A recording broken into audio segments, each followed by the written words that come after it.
Hello student, स्वागत है आपके यूट्यूब चैनल फिनिशर मैथमेटिक्स में।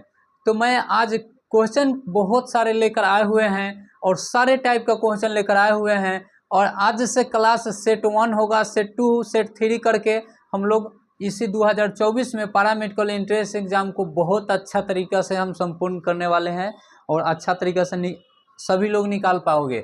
मैथ में एक भी क्वेश्चन में वादा करते हैं, आप लोगों से विश्वास है कि आप लोग बहुत अच्छे से पढ़ रहे हैं, एक भी क्वेश्चन छोड़ के नहीं आना है।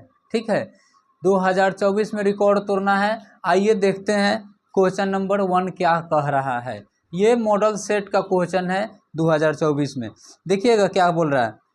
3 घंटियाँ 10, 15, 20 मिनट के अंतराल पर बजती है।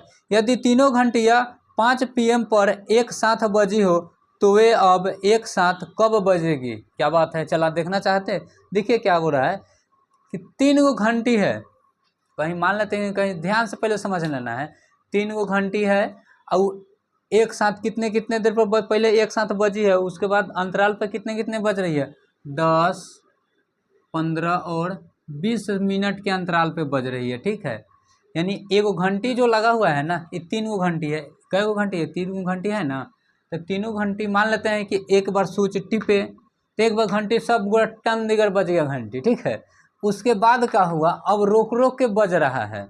एगो 10 मिनट पे बज रहा है, एगो 15 मिनट पे बज रहा है और एगो 20 मिनट के अंतराल पे बज रहा है, यानी अलग अलग अंतराल पे बज रहा है। तो कभी ना कभी कोई ऐसा समय आएगा कि एक बार फिर से पुनः एक बार, जैसे सब अंतर कर रहा है ना, 10 मिनट पे, 15 मिनट पे, 20 मिनट पे, यही करते करते कहीं ना कहीं एक बार ऐसा समय आएगा कि फिर से पुनः घंटी एक बार टन दिगर बज जाएगा। तो यही पूछ लिया कि हमसे कब कब फिर से ये दोबारा बजेगा, सारी एक साथ घंटी बजेगा। अभी तो टन दिगर बज गया, लेकिन फिर कब बजेगा? तो ऐसे क्वेश्चन बनाने के लिए बहुत ईजी है। देखिए कैसे, कुछ नहीं चला, इस सब का क्या करना है, एलसीएम बनाना है। इस सब का क्या करना है, एलसीएम बनाना है। एलसीएम कितना हो जाएगा? देखिए 10, 15, 20 का एलसीएम होता है 60। क्या हो जाएगा? चला 60 होता है। 60 मिनट है तो सब मिनटे में हो जाएगा। 60 मिनट का मतलब 1 घंटा होता है। कितना घंटा? 1 घंटा। 60 मिनट बराबर क्या हो जाता है? 1 घंटा होता है। 1 घंटा होता है। तो यही पूछा है, यानी 1 घंटा बाद फिर बज जाएगी सारे घंटी टन दिगर। तो पहले बजा था 5 PM में, 5 PM में ना, 5 PM में। अब इसमें एक जोड़ देंगे तो कितना हो जाएगा? 6 PM हो जाएगा। 6 PM में फिर से पुनः एक बार फिर दोबारा बजेगी सारे घंटी, तीनों घंटी एक साथ बजेगी। कब? 6 PM में। यानी ऑप्शन मेरा कितना हो गया? ऑप्शन बी हो गया, सॉरी ऑप्शन डी ना है, हाँ ऑप्शन डी में दिया हुआ है 6 PM। तो मुझे उम्मीद है कि आप लोग समझ गए होंगे। ऐसे क्वेश्चन चौराहे पे भी दिया जाता है। कोई बोल देगा कि किसी चौराहे पे यातायात लाइटियाँ लगी हुई हैं, इतना इतना मिनट के अंतराल पे सब भूख भाग बढ़ रही है, तो यही पूछेगा कि फिर मान लेते हैं कि वो पूछ देगा कि 10 बजे बजी थी, तो फिर पुनः कब बजेगी? तो उस सब का क्या करना है, जितना अंतराल दे रहता है ना, उस सब का क्या करना है कि एलसीएम बनाना है। और एलसीएम लेना है, अब मिनट में ही एलसीएम आएगा, देख लेना कि कितना मिनट आया, उसको इसमें ऐड करके और समय को बता देना है, होता है। ठीक है, तो आइए क्वेश्चन देखते हैं। ठीक, समझो कि ये सेम ऐसा यही क्वेश्चन आएगा। ठीक है, आइए दूसरा नंबर क्वेश्चन है। दूसरा नंबर क्वेश्चन क्या बोल रहा है, ध्यान दीजिएगा। दूसरा नंबर क्वेश्चन देखिएगा, किसी मूलधन पर यदि 2 साल का साधारण ब्याज 1400 रुपया है, चक्रवृद्धि ब्याज 1449 रुपया हो, तो ब्याज की दर कितनी है? ब्याज की दर पूछा है और साधारण ब्याज है, चक्रवृद्धि ब्याज का 2 साल का अंतर ब्याज दे दिया हुआ है। देखो 2 साल का साधारण ब्याज कितना है? साधारण ब्याज 2 वर्ष, 2 वर्ष में साधारण ब्याज कितना दिया था? चला ब्याज है 1400। इसी तरह चक्रवृद्धि ब्याज में ब्याज कितना था? चक्रवृद्धि ब्याज में चक्रवृद्धि ब्याज ये सब 2 वर्ष का था। ठीक है, चक्रवृद्धि ब्याज ये कितना है? 1400 49 है। अरे मेरे भाई एक बात बताइए, क्वेश्चन समझ में आ गया, सेट हो गया। अब 2 साल का साधारण ब्याज 1400 और यही 2 साल का चक्रवृद्धि ब्याज कितना है चला, 1449 रुपया है। यही तो बात है चला, ध्यान दीजिए। यानी 2 साल का साधारण ब्याज का मतलब होता है, साधारण ब्याज हर साल ब्याज समान होना चाहिए, यही ना मतलब होता है साधारण ब्याज का। तो यानी प्रथम वर्ष, ठीक है, प्रथम वर्ष और दूसरा वर्ष में, ठीक है, दूसरा वर्ष में पहला साल में 700 ब्याज हुआ होगा, दूसरा साल में भी 700 ब्याज होगा। पहला साल में 700 रुपया और दूसरा साल में भी 700 रुपया, तब न 1400 रुपया साधारण ब्याज हुआ, एकदम इसमें कहीं शक नहीं है। लेकिन लेकिन लेकिन लेकिन चक्रवृद्धि ब्याज 2 साल में 1449 हुआ। एक बात आप लोग बताइए, साधारण ब्याज और चक्रवृद्धि ब्याज 1 साल में सेम होता है, यानी 1 साल का ब्याज अगर 700 साधारण ब्याज आ रहा है तो चक्रवृद्धि ब्याज का भी 1 साल का साधारण ब्याज आ रहा है। यानी दूसरे वर्ष में कब बढ़ा होगा, यानी इस साल में, दूसरा साल में ब्याज मेरा कितना ज़्यादा आया है बताओ। दूसरा साल में तो 700 साधारण ब्याज आया है, लेकिन दूसरा साल में साधारण ब्याज आया है 1400 कितना, 49। यानी दूसरा साल में 1449 आया है, यानी 49 रुपये ना मेरा ज़्यादा आया ब्याज। अब चला आ जाओ किस पर आया है, तो 700 पर। तो मान लेते हैं रेट निकालना है, तो 700 का कितना प्रतिशत, मान लेते हैं कि प्रतिशत नहीं है, 8% कितना आया है, 49 आया है। यही ना मेरा रेट आया है, यही ना ज़्यादा मतलब कि दर आया है, यानी यही ज़्यादा रेट आया है। तो 700 का 8% 49 हो गया चला। अब आ जाएगा 700 का 8/10 हो जाएगा, सॉरी 100 हो जाएगा, बराबर होता है कितना, 49 हो जाएगा। लीजिए 2 जीरो से 2 जीरो, 7 से कटा कितना बार में, 7 बार में, 7 7 49, आर का वैल्यू कितना आया, 7। यानी आर चला रेट ही तो होता है, 8% आ गया, कितना प्रतिशत इसका, 7%। रेट कितना हो जाएगा चला इसका, 7%। ऑप्शन ए हो जाएगा बिल्कुल राइट आंसर। तो मुझे उम्मीद है कि आप लोग समझ में आया होगा आप लोगों को, ठीक है। समझ में नहीं आया तो फिर दोबारा वीडियो रोक के समझिए कि क्या डाटा दिया हुआ है, ठीक है। आइए हम दूसरा क्वेश्चन देख रहे हैं, ठीक। देखो सारे के सारे मैथ समझ में आ जाएगा, ठीक है, क्योंकि अभी हम आप लोगों को चैप्टर वाइज नहीं कराए हैं, चैप्टर वाइज कराएंगे, सारा चैप्टर के साथ एक एक चैप्टर पढ़ाएंगे पूरा, तो मैं बहुत अच्छा से सीख पाओगे मैथ, ठीक है। बहुत दिमाग लगाए हुए कंटेंट सीखने में इसको। तो देखिए आइए क्वेश्चन क्या कर रहा है, देखो पी और क्यू, देखो यहाँ पे क्वेश्चन पढ़ने को आप लोगों को मिल रहा है। पी और क्यू क्रमशः 50 और 20 दिनों में एक कार्य को पूरा कर सकते हैं। यदि वे एक साथ काम करें तो कितने भाग में, कितने दिनों में, तो कितने दिनों में 70% कार्य पूरा करेंगे, कितने दिन में 70% काम पूरा करेंगे, कब। पी और क्यू अलग अलग काम कर रहा है, पी कर रहा है 50 दिन में, पी कर रहा है, तीसरा नंबर क्वेश्चन, पी कर रहा है 50 दिन में, और क्यू कर रहा है कोई काम 20 दिन में, 20 दिन में। अब फिर बाद में बोला है चला कि वे एक साथ काम करें तो वो कितने दिन में करेंगे। एक साथ काम करवाना है, जब भी 2 व्यक्ति है और एक साथ काम कराना है, तब फार्मूला लगा देना है ए प्लस पी प्लस क्यू है ना, तो दोनों के फार्मूला लगा, पी प्लस क्यू बराबर फार्मूला आ जाएगा ए बी बटा ए प्लस बी, दिन लगेगा, 2 आदमी है तो ए का मान कितना हो जाएगा चला, 50 गुने 20, अब 50 और 20 कितना होता है चला, जोड़ देंगे कितना हो जाएगा, 70 हो जाएगा। 1 जीरो से 1 जीरो कटेगा, 50 से 20 70 हो जाएगा, ठीक है, कटेगा तो काटो नहीं तो छोड़ दो।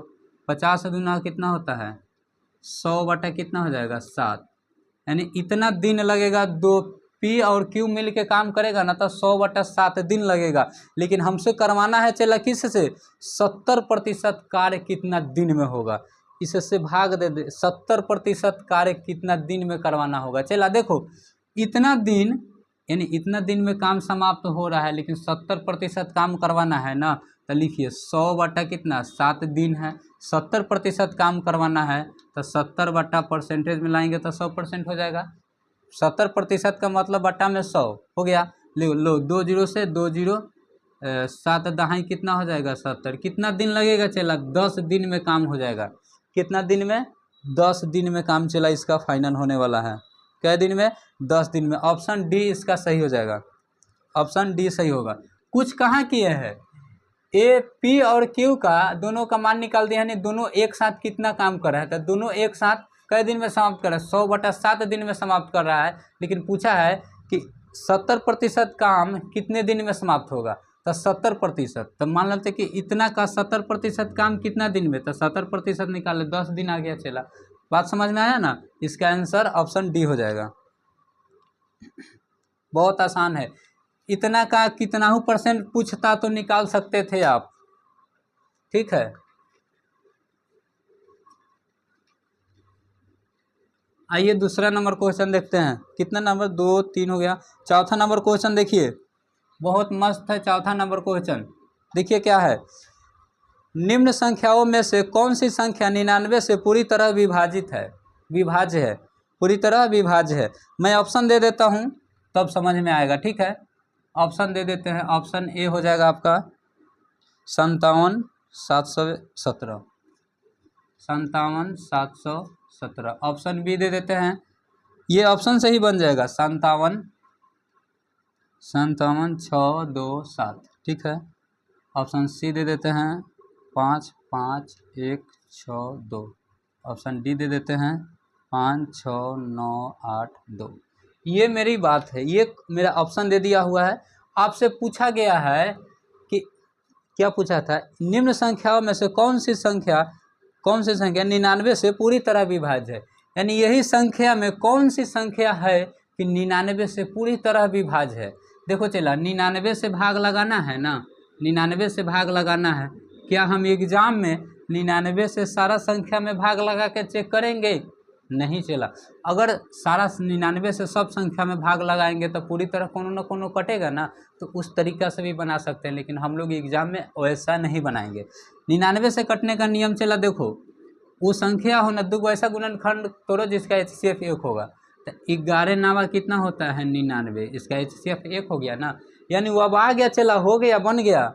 यानी वह दोनों में से ऐसा संख्या होना चाहिए जो 9 से भी कट जाए और 11 से कट जाएगा, वो संख्या 99 से पूरी तरह विभाज्य हो जाएगा। ये दोनों से जब कट रहा है, यानी समझ जाओ कि वो संख्या 99 से कट रहा है। तो सबसे पहले 9 से चेक कर लेते हैं, 9 से आसान है। 9 से कटने का नियम क्या होता है, कुल संख्याओं का योग अगर 9 से विभाज्य हो रहा है तो 9 से कट रहा है। ध्यान देना, 9 से पुराना है, देखो 7 7 14, 7 7 का 7 7 14, 7 3 21, 21 1 22, 22 5 कितना होता है 22 5 हो जाएगा, चलो 27 हो जाएगा, लेकिन 27 9 से कट जाएगा, यानी ऑप्शन ए 9 से कट रहा है।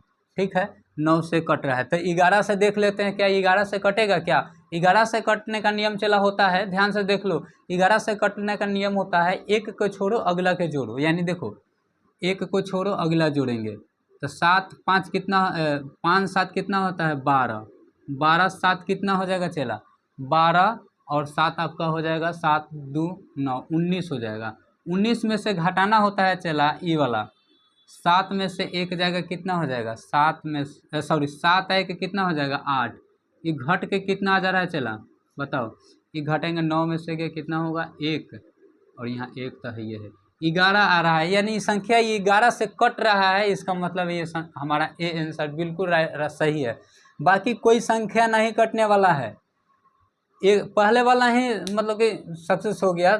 पहले वाला 11 से भी कट गया और 9 से भी कट गया, यानी पहला जब आंसर सही है तो बाकी तीनों का चेक करने की कोई ज़रूरी नहीं है। चाहो तो आप एक बार देखिए, 9 से कटना है ना, पहले 9 से चेक करो, तो 7 आ 2 9, ठीक है, 7 आ 2 9, 9 है तो छोड़ दो, 7 आ 2 9 है, छोड़ दो, 6 5 11 7 कितना होता है, चला 11 7 होता है 18, 18 में से अब घटाओ ये वाला, नहीं पूरा जोड़ दिए हैं क्या, अच्छा 9 से, हाँ 18 है तो 9 से तो कट गया, 18 टोटल है तो 9 से कट गया।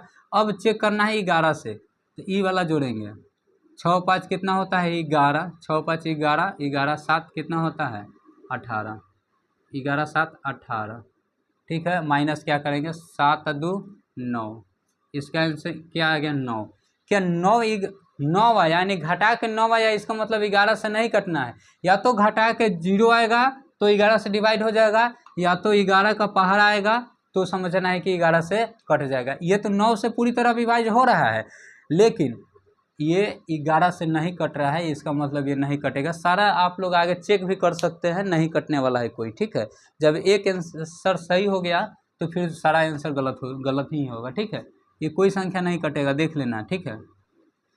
तो ऐसे चेक कर लेंगे, ना कि हम 11 से पूरी दोनों में 99 से भाग देने की कोई ज़रूरी नहीं है, ठीक है। आपको बोलेंगे ज़रा बताओ 24 से कटने का नियम, 24 का कटने का नियम, 24 से कटने का नियम, जल्दी बताइए 24 से कटने का नियम कितना, क्या क्या हो सकता है, बोलो। 8 3 का 24, 8 3 का 24। ये दो ऐसा गुणनखंड तोड़ना है उसका जिसका HCF कितना होना चाहिए, HCF 1 होना चाहिए। इसका HCF 1 हो गया ना, यानी कोई भी संख्या अगर 8 से कट रहा है, मान लेते हैं कि देखो 48, तो ये 8 से भी कट रहा है और 4 8 4 12, 8 4 12 या 3 से भी कट रहा है, तो ये बिल्कुल हमको पता चल रहा है कि ये 24 से भी कट जाएगा, 24 दूना 48 हो जाएगा। बात आया समझ में ना। तो ऐसे आप लोग चेक कर बनाइएगा एग्जाम में, ठीक है। चलो ज़्यादा भटकते नहीं हैं, आगे अगला क्वेश्चन देख रहे हैं, ठीक है। देखो क्या बोल रहा है क्वेश्चन, 5वां नंबर क्वेश्चन, पढ़िए आप लोग, वीडियो रोक के पढ़िए। देखो 5 क्रमागत प्राकृत संख्याओं का मान क्या होगा जिनके वर्गों का योग 145 है। क्या बात है, ऑप्शन से ही बना लो। देखो 2 क्रमागत संख्याओं का मान क्या होगा जिनका वर्गों का योग 145 है। अरे मेरे भाई वर्गों का योग 145 है तो ऑप्शन ए में ना 2 संख्या होगा। पहला है ऑप्शन ए में है चला 8 9, ऑप्शन बी में है चला 6 7, ऑप्शन सी में है चला कितना 13 14, ऑप्शन डी में है चला 9 और 10। तो ऑप्शन ए लेके चलते हैं, ऑप्शन ए लेके चलते हैं, क्योंकि क्वेश्चन में ही बोला है 2 क्रमागत लगातार संख्या जो होगा ना, देखो क्रमागत ही है 8 9 6 7 13 14 9 10, इस लगातार संख्या है ना, एकदम है। तो इसी में बोला है कि बताइए कि 2 क्रमागत संख्याओं का मान क्या होगा जिनका वर्गों का योग कितना है 145 है, वर्गों का योग 145 है। तो मान लेते हैं ऑप्शन ए लेके चलते हैं, ऑप्शन ए को लेके चलते हैं, इनका वर्गों का योग 145, पहिलका का दूसरका का वर्गों का योग कितना होना चाहिए 145, यानी 145 के बराबर 145 आ जाएगा। इसका मतलब ऑप्शन सही हो जाएगा, यानी इनके ना वर्गों का योग 145 है। तो देखो 8 8 कितना होता है 64, प्लस 9 9 कितना होता है 81, बराबर होता है 145। ये तो 145 ही है। 4 1 कितना हो जाएगा 5, 8 6 कितना हो जाएगा 14। क्या बात है, एकदम बिल्कुल सही है, ऑप्शन ए बिल्कुल सही है, बाकी कोई नहीं होने वाला है, सब बाकी गलत है, सब गलत है। देखो ना, इसको अगर करते तो इसका स्क्वायर करते, इसका स्क्वायर, तो 6 6 का कितना होता है 36, प्लस 7 7 49, किया ये पूरा था 9 6 15 के 5 है, आज 4 3 7 7 1 8, ये 85 पूरा था, कहाँ पूरा रहा है 100 यानी 145 नहीं पूरा, यानी बाकी सब गलत है। कहोगे सर आप ऑप्शन से लेके बना दिए, अगर ऑप्शन नहीं रहता तो भी बनता। देखना चाहोगे, देखना चाहोगे मेरे भाई? चलो बिल्कुल देखना चाहोगे, मैं बना देता हूँ, ठीक है। अगर ऑप्शन नहीं रहता तो तब कैसे बनता? देखिए ऑप्शन तो एग्जाम में देगा ही देगा, आप लोग ऑप्शन से ही बना दीजिएगा, वही तो ऑप्शन में होगा दो संख्या। तो देखिए अब बिना ऑप्शन का बनाने का मतलब, मान लेते हैं कि पहला क्रमागत संख्या x, दूसरा का रहा होगा x + 1, यही ना होगा, ये पहला ये दूसरा। अब बोला है इन दोनों का वर्गों का योग कितना है 145। तो मान लेते हैं कि ये x² + x + 1 का स्क्वायर बराबर है 145, हो गया ना। इन दोनों का वर्गों का योग 145। अब चला बन जाएगा, ध्यान दीजिए, x² प्लस ये a² + b² हो जाएगा। तो ये x² + b² यानी 1 का स्क्वायर प्लस 2ab, ठीक है, 2ab हो गया, अब बराबर है 145। देखो एगो x² कितने x², 2x² प्लस 1 का स्क्वायर 1 होता है, प्लस क्या 2x, इसको इधर ला दे, माइनस 145 बराबर क्या हो जाएगा 0 हो जाएगा, ठीक है। अब देखो 2x² प्लस 2x एक साथ लिखेंगे। अब देखो 145 को यहाँ माइनस में, यहाँ एगो प्लस में 145 है, सॉरी 145 यहाँ माइनस में एगो प्लस में, यानी 145 में से एगो दे देगा तब माइनस में अभी 144 वो और कर्जा बच जाएगा। इसमें से 2 कॉमन ले सकते हैं, क्या कॉमन लेंगे, 2 कॉमन ले लेंगे तो ये बचेगा एक्स स्क्वायर प्लस एक्स, हाँ एक्स बचेगा और माइनस 2 कॉमन लिए हैं तो 7 दूना 14 और 2 दूना 4 इतना बराबर 0। यानी अब बचपन 10वां क्लास में आप लोग पढ़े होंगे गुणनखंड निकालना, अब इसका गुणनखंड तोड़ देना होता है x square plus x plus 72। तो यानी अब यह गुणनखंड तोड़ना है। अब इसका ऐसा 2 गुणनखंड तोड़ो कि माइनस है, जोड़ने घटाने पे कितना आना चाहिए, प्लस में एक्स आना चाहिए। तो 8 9 72, 8 9 72 है ना, 8 और 9 में कितना का अंतर, 1 का अंतर। अब देखो यहाँ से तोड़ दो, एक्स स्क्वायर प्लस 9x और माइनस 8x, तब ना 9x में से 8x जाएगा तब प्लस में एगो x बचेगा ना, और माइनस कितना हो जाएगा 72। अब चला यहाँ से तो आप लोग बना ही दीजिएगा, ये दोनों को कॉमन करते हैं, एक्स स्क्वायर प्लस 9x एक साथ, एक्स स्क्वायर प्लस 9x एक साथ लिखेंगे और प्लस है कि माइनस है, माइनस है, माइनस लिखेंगे कितना 8x।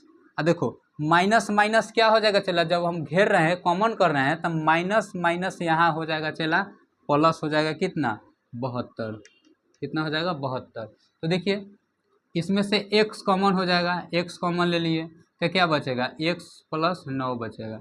फिर इसमें से 8 को कॉमन लेंगे तो क्या बचेगा, इसमें तो 8 कॉमन लिएगा, दोनों में x है नहीं, 8 कॉमन लेंगे तो x प्लस कितना हो जाएगा 8 9 72।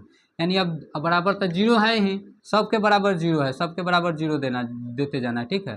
तो अभी दोनों एक साथ मिल गया यानी x प्लस 9 हो जाएगा और एगो हो जाएगा चला क्या x माइनस 9, x प्लस 9 और एगो x माइनस 8 ना है, x माइनस 8। अब इसका बराबर 0, यानी अब इसका बराबर भी 0 आया, इसका बराबर भी 0 आ जाएगा।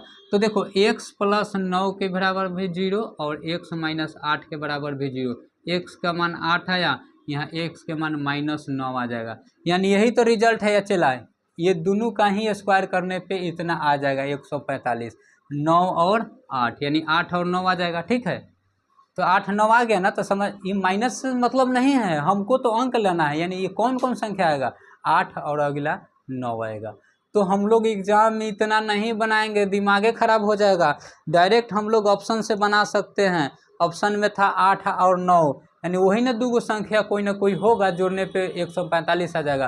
तो बस लगातार धड़ाधड़ सबका ऑप्शन चेक करते चल जाएंगे, एक स्क्वायर करने, यानी 8 9 था तो 8 का स्क्वायर प्लस 9 का स्क्वायर करके हम लोग बना सकते हैं।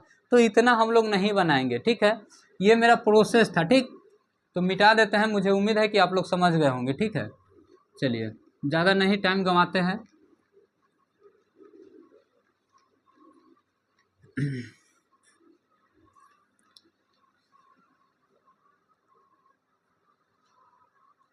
चलिए एक और शानदार सा क्वेश्चन है, देखना चाहोगे, देखिए कितना मस्त क्वेश्चन लाए हैं। चला देखो,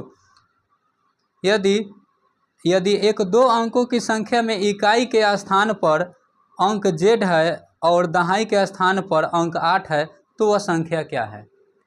देखो क्या कर रहा है, इकाई के स्थान पर अंक z होना चाहिए, यानी देखो ये तो होता है इकाई और इकाई और यहाँ दहाई। इकाई के स्थान पर मान लेते हैं कि इकाई के स्थान पर z है और दहाई के स्थान पे कितना है 8 है, तो हमसे पूछ लिया है कि वह संख्या कितना है। अरे मेरे भाई, इकाई में 1 से गुना, दहाई में 10 से गुना होता है। चला इकाई में 1 से, दहाई में 10 से, यानी इकाई में 1 से गुना, अब सबको जोड़ा जाता है, दहाई में 10 से गुना तो 10 अठे कितना हो जाएगा 80 प्लस z, इसका आंसर हो जाएगा 80 प्लस z। ऑप्शन कितना हो जाएगा, ऑप्शन बी हो जाएगा 80 प्लस z।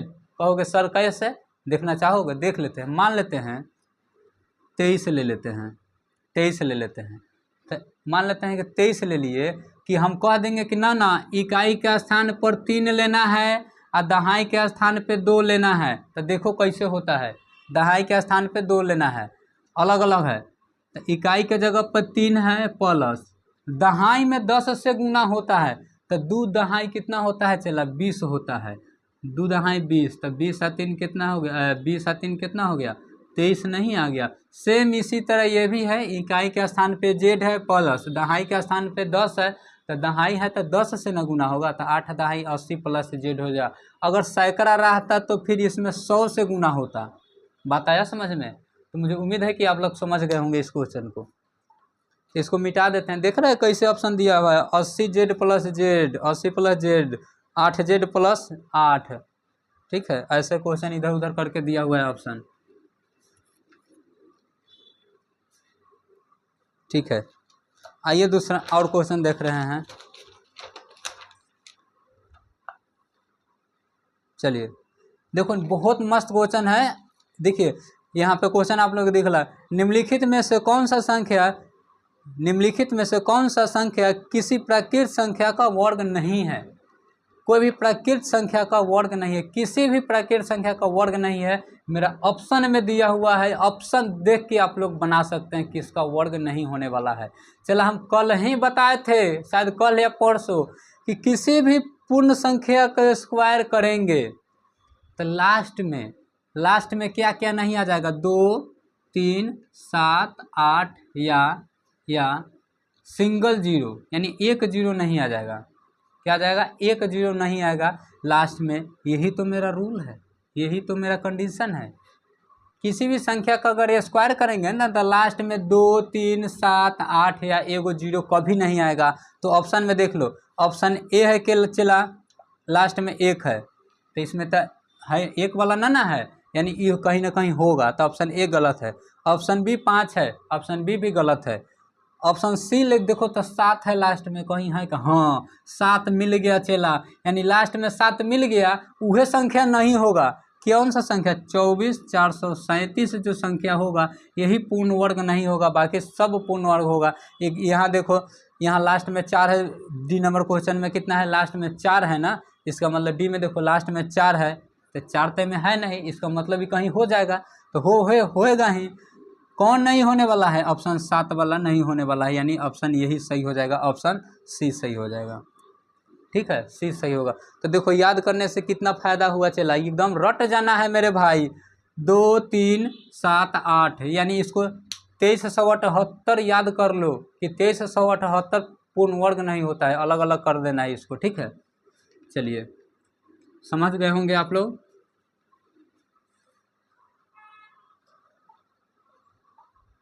चलिए एक और क्वेश्चन ध्यान दीजिएगा, बहुत शानदार क्वेश्चन है। देखो यदि 6, देखो यहाँ क्वेश्चन हम लिख देते हैं। देखो यदि 6, 7, 1 यहाँ पे स्टार है, 4, 8, 3 में पूर्णतया क्या है, पूर्णतया 9 से विभाज्य हो तो स्टार के स्थान पे कौन सा अंक होगा। ऑप्शन दे देते हैं, ऑप्शन है 0, 1, 2, नन भी है। ठीक है, मुझे नहीं दिख रहा है इसलिए मैं लिख दिया हूँ कि बोला है कि इस संख्या में स्टार के जगह पे ये संख्या 9 से विभाज्य है। क्या है, 9 से विभाज्य है, तो पूछा है कि इस जगह पे क्या होना चाहिए स्टार के जगह पे। 9 से कटने का नियम होता है कुल संख्या का योग, अगर 9 से कट रहा है तो समझना कि वो संख्या पूरी तरह 9 से विभाज्य है। ये तो पूरी तरह 9 से विभाज्य ही है, क्वेश्चन में ही बोला था। तो देखो स्टार के जगह पे क्या हो जाए, यानी 9 पुराना है। देखो 8 आ 1 9 पूरा के छोड़ दो, हो गया खत्म। 8 आ 1 9 पूरा दो, 6 आ 3 9 पूरा दिए हैं, तो 6, 3, 9 पूरा के खत्म, जोड़ने की कोई जरूरत नहीं है। और 7, 4 कितना होता है, 7, 4 होता है चला 11। 11 में कितना कम हो रहा है जो 9 से भाग लग जाए, 11 में कितना कम हो रहा है, तो 11 देखो 7, 4 11 में हमारा चला 8 कम हो रहा है। 11 में अगर 8 जोड़ देते तो कितना आ जाता, 8 जोड़ देंगे तो 7 जोड़ देते, 7 जोड़ेंगे, 7 1 कितना हो जाएगा, 8 और 1 8, यानी 11 में अगर यहाँ 7 रहता चला, यहाँ 7 रहता तो देखो 7 7 14, 14 4 18 हो जाता कि नहीं हो जाता। यानी स्टार के जगह पे कितना होना चाहिए, 7 होना चाहिए। कितना ऐड करने से हो जाएगा, 7 हो जाएगा। ऑप्शन 7 नहीं है, लेकिन ऑप्शन 1 नन है, ऑप्शन डी आंसर सही हो जाता। सही है, ऑप्शन डी सही है, यानी 7 को जोड़ने से मेरा ये 9 से पूरी तरह विभाज्य हो जाता। बात आया समझ में? ठीक है, इसको मिटा देते हैं।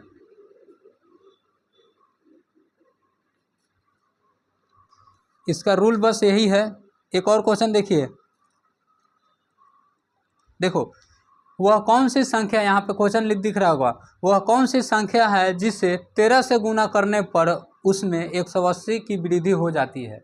वह कौन सी संख्या है जिसमें 13 से गुना करने पर 180 की वृद्धि हो जाती है। ऑप्शन में दिया हुआ है, तो बाय ऑप्शन से बनाएंगे या चाहे हम डायरेक्ट ऐसे ही बना देंगे। देखो दोनों से बना दे। पहले प्रोसेस, वह कौन सी संख्या है जो 13 से गुना करने पे, तो मान लेते हैं वह संख्या 100 होगा, इसमें 13 से गुना करने पे कितना अधिक हो जा रहा है, 13 से गुना करने पर उसमें 100 अधिक, 100 अधिक हो जाए, 180 अधिक हो जा रहा है। उसमें का मतलब हेम में, एक्स में 180 का अधिक हो जा रहा है, वृद्धि हो जा रहा है। अब देखो यहाँ 13x अब बराबर हो जाएगा, 13x बराबर हो जाएगा चला x प्लस 180। एक्स वाला को इधर घटाएंगे, 13x में से एगो x, यानी चलो 13x माइनस x बराबर हो जाएगा 180। 13x में से एगो x जाएगा, 12x बराबर हो जाएगा 180। 12 से कटेगा, 12 एकम 12, 12 एकम 12, इधर दे देगा कितना 6, 12 पच्चे कितना हो जाएगा चला 60। x का मान कितना आ जाएगा 15। x के मान कितना आया चला 15, कहाँ गया, x के मान कितना आया 15। x के मान 15 आया, यानी वह संख्या कितना होना, यानी किस संख्या से गुना करना होगा, यानी 15 से गुना करना होगा। कितना से 15 से, कितना से 15 से। यही पूछे कौन सी संख्या जिससे 13 से गुना करने पे उसमें 180 की वृद्धि होगा। 180 की वृद्धि होगा, किससे गुना करना होगा, 15 से गुना करना होगा। ऑप्शन ए सही है, ऑप्शन बी सही हो जाएगा, ऑप्शन बी सही होगा। देख लो 12 से कटेगा तब 12 एकम 12, 12 6 18, तो 6, 12 25 60, 15 एकदम सही है। ठीक है, ऐसे चेक कर लेंगे, मिटा देना इसको। चलिए मिटा दिए। तो देखो चला, अब तो यहीं पे रह गया मेरा क्वेश्चन। ठीक है, अब क्वेश्चन दे कि छोड़ दे, चलो एक क्वेश्चन और दे देते हैं। ठीक है, चलो रहने देते हैं। ठीक है, तो आज की क्लास यहीं तक रहने दिए हैं। फिर कल आप लोग आइए, फिर कल शाम 5 बजे वीडियो अपलोड होगा। फिर इसी तरह सेट, आज पहला था, कल सेट लेके आने वाले हैं मैथ का दूसरा सेट करवाएंगे। प्रेस्टिक सेट चल रहा है, यानी मॉडल सेट समझो कि एक तरह से चल रहा है पूरा। मैं जितना क्वेश्चन पूछा गया है और सारा मैं मिसलेनियस क्वेश्चन लेकर आने वाला हूँ। सारा चैप्टर पूछा गया है, नहीं पूछा गया है और क्या पूछने वाला है, उस ढंग का मैं क्वेश्चन लेकर आऊँगा और इस फिनिशर मैथमेटिक्स पे डालते रहूँगा इसी चैनल पे। ठीक है, और चला एक बात बताते हैं, वीडियो आप लोग शेयर करिए। ठीक है, जितने स्टूडेंट के पास ज़्यादा से ज़्यादा शेयर करोगे ना, तो मेरा, क्योंकि हम मेहनत कर रहे हैं आप ही लोग के लिए ना, और जितना भी जल्द अगर वीडियो अच्छा से चलने लगेगा ना, तो मैं एक दिन में 2 वीडियो डालूँगा, मेरा वादा है। ठीक है, बस आप लोग का सपोर्ट चाहिए। ठीक है, मुझे उम्मीद है कि आप लोग सपोर्ट करिएगा। चलिए ठीक है, धन्यवाद, जय हिंद दोस्तों।